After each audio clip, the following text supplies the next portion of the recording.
வணக்கம் நண்பர்களே. குறள் களஞ்சியத்திலிருந்து திருக்குறளுக்கு 7 வார்த்தைகளில் உரை எழுத முயற்சி செய்துள்ளோம். இன்று நாம் பார்க்க போகும் அதிகாரம் மக்கட்பேறு. குறள் 61. பெருமவற்றுள் யாம் அறிவதில்லை, அறிவறிந்த மக்கட்பேரல்ல பிற. உரை: அறிவார்ந்த பிள்ளைகளை பெறுவதை விட வேறு பேறுகளை பெரிதாக எண்ணுவதில்லை. குறள் 62.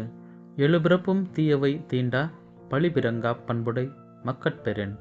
உரை: பழியில்லா பிள்ளைகளை பெறுவோர்க்கு 7 பிறவியிலும் தீயவை நெருங்காது.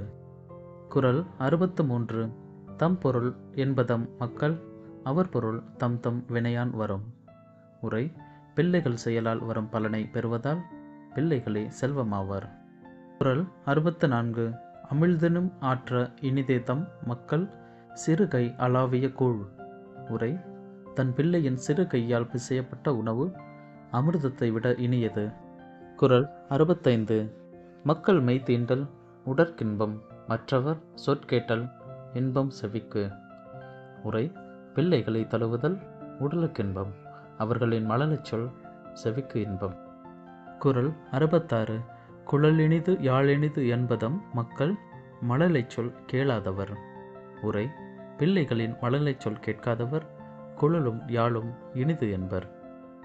குறள் 67. தந்தை மகர் காற்றும் நன்றி, அவையத்து முந்தி இருப்பச் செயல். உரை: சான்றோர் அவையில் முதன்மையாக்குதலே தந்தை மகனுக்கு செய்யும் உதவி. குறள் 68. தம்மின் தம் மக்கள் அறிவுடைமை மாநிலத்து மண்ணுயிர்க்கெல்லாம் இனிது.